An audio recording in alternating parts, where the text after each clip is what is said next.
Budget में मोदी ने किया बहुत बड़ा ऐलान। गरीबों के बन गए भगवान, लिख कर ले लो। 2024 में मोदी वापस आएंगे। गरीबों को मिलेगा घर, किसान का माफ होगा कर्ज, रिक्शा वाला, सिक्योरिटी गार्ड और ऑटो वाले की भी खुली किस्मत। बेरोजगारों के लिए भी मोदी ने बनाया ये प्लान। बजट के बाद बदल जाएंगे ये नियम। मिडिल क्लास को टैक्स में राहत के अलावा क्या मिला? बजट में मोदी सरकार के 10 बड़े ऐलान जिनसे बनेगा आपका काम। 3 मिनट के इस वीडियो में जानिए बजट में आपके लिए क्या क्या है। 2024 के चुनाव से पहले पूर्ण बजट मोदी सरकार ने पेश कर दिया, लेकिन इस बार का बजट काफी अलग। कई चीजों को महंगा तो कई चीजों को सस्ता किया गया। बेरोजगारों को रोजगार देने का प्लान बनाया गया। गरीबों को मालामाल करने का ऐलान किया गया। किसान, नौजवान, गरीब, महिलाएं, बुजुर्ग, सरकारी कर्मचारी, छोटे बड़े व्यापारी, सबके लिए मोदी सरकार ने कुछ न कुछ ऐलान किए। आपके लिए बजट में क्या रहा, आसान भाषा में 3 मिनट के इस वीडियो में आपको बताएंगे। इस बजट में मोदी सरकार गरीबों पर जमकर मेहरबान हुई है और गरीबों के लिए खजाना खोल दिया है। जिन लोगों के पास पक्का मकान नहीं है, सरकार उन्हें घर देने की तैयारी कर रही है। गरीबों के पास भी उनका घर हो, इसके लिए सरकार ने पीएम आवास योजना को लेकर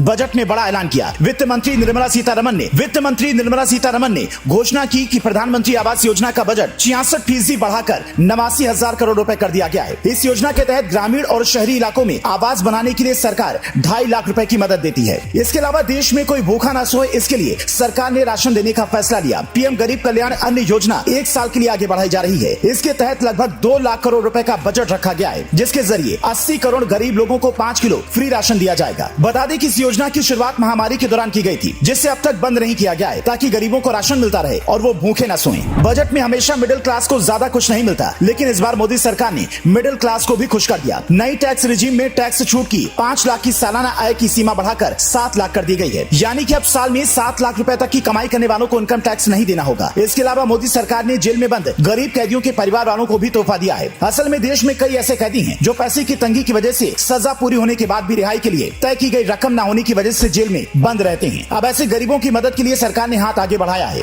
महिलाओं के लिए भी बजट में नई बचत योजना का ऐलान किया गया। मार्च 2025 तक महिलाएं 2 लाख रुपए तक महिला सम्मान बचत पत्र खरीद सकती हैं, जिस पर उन्हें 7.5% सालाना की दर से ब्याज दिया जाएगा। देश के किसानों के लिए मोदी सरकार ने कई बड़े ऐलान किए ताकि उन्हें राहत मिल सके। किसानों को करीब 20 लाख करोड़ रुपए तक का कर्ज बांटने का लक्ष्य रखा गया है, ताकि किसान पैसे की किल्लत की वजह से खेती करने से दूर न जाएं। युवाओं को भी इस बजट में मोदी सरकार ने तोहफा देने का फैसला किया। कौशल विकास योजना 4.0 की शुरुआत की गई। युवाओं को अंतर्राष्ट्रीय अवसरों के लिए ट्रेनिंग दी जाएगी, ताकि वो खुद को इस तरह से तैयार कर सकें कि उन्हें नौकरी ढूंढना न पड़े, बल्कि नौकरी उनका पीछा करे। इतना ही नहीं, अगले 3 साल में देश के 740 एकलव्य स्कूलों में 38,000 से ज्यादा शिक्षकों और सहायक कर्मचारियों की भर्ती की जाएगी। इस बजट में मोदी सरकार ने डिजिटल इंडिया पर फिर फोकस किया और इसीलिए अब मोबाइल फोन सस्ते होंगे, जबकि सिगरेट को महंगा किया जाएगा। लेकिन इलेक्ट्रिक गाड़ियों को बढ़ावा देने के लिए सरकार ने ऐसे प्लान तैयार किए हैं कि इनकी कीमतों में कमी आएगी और इलेक्ट्रिक गाड़ियां आम लोग भी खरीद पाएंगे। यही नहीं, हीरे के आभूषण के शौकीन लोगों को भी सरकार ने तोहफा देने का फैसला किया। अब हीरे के बने गहने सस्ते होंगे, लेकिन सोना और चांदी महंगा होगा।